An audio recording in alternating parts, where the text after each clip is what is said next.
అందరికీ నమస్తే. రెండు ఎమ్మెల్సీ ఎలక్షన్స్ లా టీచర్స్ కూడా కావచ్చు, గ్రాడ్యుయేట్ కూడా ఎలక్షన్స్ లా కావచ్చు, అటు ఉత్తర తెలంగాణ కావచ్చు, దక్షిణ తెలంగాణ కావచ్చు. ఈ ఫలితాలు వచ్చిన తర్వాత బీసీ వాదం ఓడిందా, ఇట్లాంటి చర్చలు చాలా సమాజంలో నడుస్తున్నాయి. లేకపోతే రెడ్డిలు కాబట్టి గెలిచిండ్రా, ఆ బీసీ ఓట్లన్నీ ఎటుపోయినాయి, ఇట్లాంటి చాలా చాలా చర్చలు జరుగుతున్నాయి. బట్ నేను యాజ్ ఏ జర్నలిస్ట్ గా ఈ విషయంలో కొన్ని పాయింట్లు చెప్పాలనుకుంటున్నా. సేమ్ టైం బీసీ సమాజానికి కూడా నేను కొన్ని సూచనలు చేద్దామనుకుంటున్నా. ఎందుకంటే ఉత్తగా బీసీ వాదం వినిపిస్తే అయిపోదు, దాన్ని నిలబెట్టుకోవాల్సిన బాధ్యత కూడా ఉంటది. కాబట్టి నేను కొన్ని సూచనలు కూడా చేద్దామనుకుంటున్నా. మీరు ఈ వీడియో చూసినందుకు మీకు అందరి కృతజ్ఞతలు. మీరు ఈ వీడియో కింద ఉన్న సబ్స్క్రైబ్ బటన్ కూడా నొక్కండి. సమాజానికి పనికొచ్చే వీడియోలు చూడండి సిగ్నల్ టీవీలో. ఇంకా వీడియోలో పోతే ఇదేమో ఇది నల్గొండ, వరంగల్, ఖమ్మం ఎమ్మెల్సీ ఎలక్షన్ చూస్తేనేమో శ్రీపాల్ రెడ్డి గెలిచిండు. అటు జరిగిన రెండు ఎలక్షన్స్ లో ఒకటి మల్క కుమరయ్య గెలిచిండ్రు, ఇంకొకటి మళ్ళీ అంజిరెడ్డి గెలిచిండ్రు. బీసీ అభ్యర్థి అక్కడ ఓడిండు, హరికృష్ణ ఓడిపోయిండ్రు. ఇక్కడ బీసీ అభ్యర్థులు ఓడినరు, పూల రవీందరు, సుందరరాజ్ యాదవ్ గారు, ఇట్లా బీసీలు ఓడిపోయారు. ఇక్కడ ఒక దానిలో బీసీ గెలిచింది. మరి ఇక్కడ ఏ వాదం గెలిచింది అనుకోవాలి, ఏ వాదం ఓడిపోయింది అనుకోవాలి? మల్క కుమరయ్య గెలిచింది కాబట్టి బీసీ వాదం గెలిచింది అనుకుందామా? లేకపోతే పూల రవీందర్ తర్వాత సుందరరాజ్ యాదవ్ గారు, లేకపోతే అటు హరికృష్ణ గారు వాళ్ళు ఓడిపోయింది కాబట్టి బీసీ వాదం ఓడిపోయింది అందామా? కాదు. ఈ ఎలక్షన్ బీసీ వాదం రెఫరెండం మీద జరిగిందా లేదా అనే దానికి ఆన్సర్ చెప్పడం కన్నా బీసీ వాదాన్ని కొంచెం తెర మీద తీసుకొచ్చింది. బీసీ వాదం తెర మీద తీసుకొచ్చి తర్వాత జరిగిన ఎలక్షన్. అయితే ఎలక్షన్స్ లో నిజానికి కులవాదాలు కొంత ప్రత్యక్షంగా ప్రభావం చూపవు. మనం కొంతమంది చూద్దాం. ఆర్ కృష్ణయ్య ఎమ్మెల్యే అయినారు ఎల్బీనగర్ నుంచి, టీడీపీ అభ్యర్థిగా ఎమ్మెల్యే అయినారు. ఆయన బీసీ వాదం వినిపించలే. అన్ని కులాల వాళ్ళు, మతాల వాళ్ళు ఓట్లు వేస్తే ఎమ్మెల్యే అయ్యాడు. అదే ఇల్లందులో పోటీ చేసిన మందకృష్ణ మాదిగా ఓడిపోయాడు. ఆయన అంతకుముందు వరదానపేటలో కూడా చేసిండు, అక్కడ కూడా ఓడిపోయాడు. ఆయన వాదం మీద చేసిండు, ఆయన మాదిగా అనే ఒక వాదం మీద చేసిండు, ఓడిపోయాడు.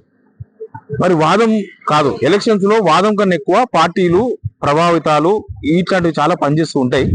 అయినా సరే ఎలక్షన్స్ లో బీసీ వాదం గెలవాలంటే కొన్ని చేయాల్సిన అవసరం ఉంది, కొన్ని కార్యక్రమాలు చేయాలి. బీసీలందరూ ఒకటి అవుతారా కారా ఇట్లాంటి చర్చలు చాలా మంది చాలా పెద్దలు చేస్తున్నారు. కానీ ఎస్సీ ఎస్టీలలో ఉన్నంత ఐక్యత బీసీలలో రాలేదు. ఎందుకు అనంటే దానికి కొన్ని కారణాలు ఉన్నాయి.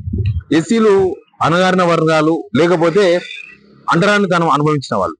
ఎస్టీలు కూడా అంటరానితనం అనుభవించిన వాళ్ళు కాబట్టి కొంచెం యూనిటీ ఉంది వాళ్ళలో. బీసీలలో అంత తొక్కివేయబడలేదు, బీసీలను అంత తొక్కివేయబడిన వర్గమేం కాదు.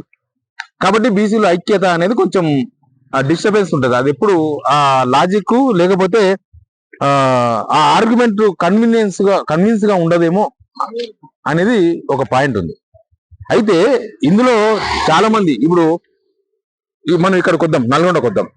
నల్గొండ టీచర్ కోటాలో ఇద్దరు మనకు కనిపించే వాళ్ళు ఇద్దరు బీసీ, పూల రవీందరు, సుందరరాజ్ యాదవ్. ఇంకా కొంతమంది ఉంటే ఉండొచ్చు, ఇంకా ఇండిపెండెంట్ ఎవరైనా బీసీలు ఉంటే ఉండొచ్చు, లేకపోతే వీళ్ళిద్దరు. బీసీలంతా ఒకటి కావాలి, బీసీ అభ్యర్థిని గెలిపించాలనుకుంటున్నప్పుడు ఇంతమంది బీసీలు పోటీలో ఉంటే ఎట్లయితుంది? ఏ ఎలక్షన్ అయినా బీసీ వాదం వినిపిస్తున్న వ్యక్తులు ఇద్దరు వ్యక్తులను కూర్చోబెట్టుకొని మనం వీళ్ళిద్దరిని గెలిపించాలి అన్నది కరెక్టా? ఒక్కరిని గెలిపించాలనేది కరెక్ట్. మీరు ఈయనకు ఫస్ట్ ప్రియారిటీ వేయండి, ఈయనకు సెకండ్ ప్రియారిటీ వేయండి, ఈయనకు ఫస్ట్ ప్రియారిటీ వేయండి, సెకండ్ ప్రియారిటీ వేయండి, ఇద్దరు బీసీలను గెలిపించాలనేది నాట్ పాసిబుల్. ఒకటే ఎలక్షన్ లో ఒక్కరే గెలుస్తారు, ఇద్దరు బీసీలు ఉంటే ఎట్లా గెలుస్తారు? బీసీలు ఇద్దరు కన్విన్స్ చేయాలి, వాళ్ళని విత్డ్రాల్ చేయించాలి. 50 మంది బీసీలు పోటీలో ఉంటే 50 మందిలో 49 మందిని విత్డ్రాల్ చేయించాలి. ఒక్కరు మాత్రం పోటీలో ఉండాలి, మిగతా బీసీలందరూ ఆ ఒక్కరి కోసం కష్టపడాలి. కానీ అట్లా జరిగిందా?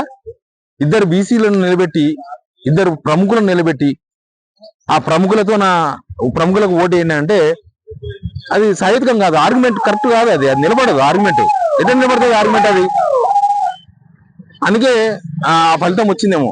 పుల్లవేంద్ర గతంలో ఎమ్మెల్సీగా పనిచేసిన ఆయనకు వచ్చిన ఓట్లు, లేకపోతే సుందరరాజ్ యాదవ్ గారికి వచ్చిన ఓట్లు బీసీలనే కాదు, వాళ్ళు కూడా ఓటేసిన వాళ్ళలో నాన్ బీసీసీ కూడా ఉండొచ్చు.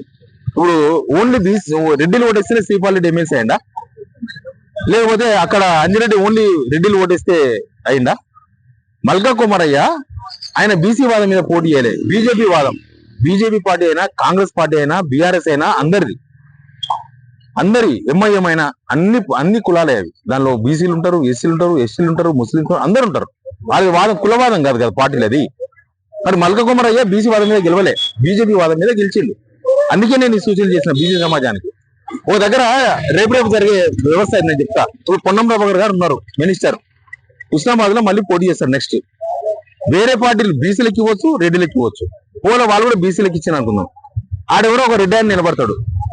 ఈ బీసీలలో ఎవరికి ఓటు వేయాలి? లేకపోతే ఆ రెడ్డి అని గెలిస్తే ఈ బీసీలందరూ ఓడిపోతే ఏంది పరిస్థితి? దానికి ఏం సహేతుకం అని చెప్పాలి మనం. ఇప్పుడు రెడ్డిలు ఉన్నారు, ఒక రెడ్డిని నిలబడితే మిగతా రెడ్డిలు మేము పోటీ చేయం, మేము ఉన్న రెడ్డిని గెలిపించుకుంటాం అంటారా? అన్నారు. అందరూ పోటీలో ఉండరు. ఎవరి లక్కు అట్లుంటే, లేకపోతే ఎవరి వ్యవహారం అట్లుంటే వాళ్ళు గెలుస్తారు. బీసీలు ఉన్న దగ్గర గెలవాలనుకున్నప్పుడు, ఒక్కనే గెలవాలనుకున్నప్పుడు రేపు 3 పార్టీలు ఉన్నాయి, బీఆర్ఎస్, బీజేపీ, కాంగ్రెస్. 3 పార్టీలు రేపు హుస్నాబాద్ లో 3 బీసీ అభ్యర్థులకు ఇస్తాయి. ఏం చేస్తారు మీరు? మీకు విధానం ఏంది? ఈ బీసీ వాదం వినిపించే వారి విధానం ఏంది? దానిలో 2 పార్టీలను విత్డ్రా చేపిస్తారా? ఒక్కరినే నెలలో పెడతారా? పెట్టలేరు కదా. కాబట్టి కొన్ని పాయింట్స్ ఉండాలి, కొన్ని విధానాలు ఉండాలి. బీసీ విధానం వినిపించడం ఓన్లీ బీసీలు ఐక్యం కావాలి, బీసీలు ఐక్యం కావాలి కాదు. దానికి కొన్ని విధానాలు ఉండాలి. ఆ విధానాలు ఉన్నప్పుడే బీసీ ఐక్యతా రాగం ఫలిస్తుంది, అనుకున్నది సాధిస్తారు. అది సాధించడానికే ఇవన్నీ చాలా కష్టం చేయాల్సి ఉంటుంది. ఉత్తగా పేపర్ల కోసమో, టీవీల కోసమో మాట్లాడే వాళ్ళు, లేకపోతే స్వప్రయోజనాల కోసం మాట్లాడే వాళ్ళు కొంతమంది ఉంటారు. అట్లాంటి వాళ్ళ వల్ల జాగ్రత్తగా ఉండాలి. బీసీ వాళ్ళు, బీసీల వాళ్ళే బీసీలను మోసం చేసే అవకాశం కూడా ఉంటది. రెడ్డిలు కూడా మోసం చేస్తారు, అందరిని మోసం చేస్తారు. ఇప్పుడు ఎవరిని మోసం చేస్తలేరు ఇక్కడ, కానీ మోసం చేసే అవకాశం ఉంటది. కాబట్టి అందరూ అలర్ట్గా ఉండాలి. మీరు అన్నట్టు బీసీ వాదాన్ని కరెక్ట్ గా తీసుకుపోయి పోటీలో ఒకే బీసీ నిలబెట్టి బీసీలందరూ వన్ సైడ్ తీసుకుపోగలిగితే సక్సెస్ అవుతుంది నినాదం. చూద్దాం ఏమవుతుందో.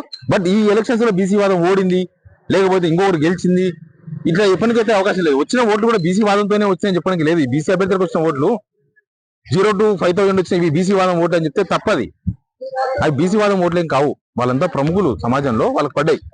అందుకే మల్క కుమరయ్యకి అసలు బీసీ వాదం ఆయన వినిపించలే. ప్రధాని మోడీ ఉన్నారు, బీసీ వాదంతో గెలుస్తాడా? గెలవడు కదా. చాలా మంది బీసీలు గెలిచిన అంటే బీసీ వాదంతో గెలిచిన వల్ల, ఓన్లీ బీసీలు ఓట్లేస్తే గెలిచిన వల్ల కాదు. రెడ్డిలంతా ఓన్లీ రెడ్డిలు ఓట్లేస్తే గెలిచిన వల్ల కాదు. ఎనివే, ఇప్పుడు ఏ వాదం గెలిచింది, ఏ వాదం ఓడిపోయింది దానికన్నా బీసీలు అంతా ఏకం కావాలి, బీసీలే గెలవాలి అనుకుంటున్నప్పుడు ఒక చార్ట్ ఉండాలి, ఒక విధానం ఉండాలి. అసలు మీరు మాట్లాడే మాటలకు చేసే చర్చలకు సంబంధం లేకపోతే రిజల్ట్స్ తారుమారైతాయి. బీసీ వాదం ఓడిపోయిందని ప్రచారం చేస్తారు కొంతమంది. ప్లీజ్ సబ్స్క్రైబ్ సున్నా టీవీ.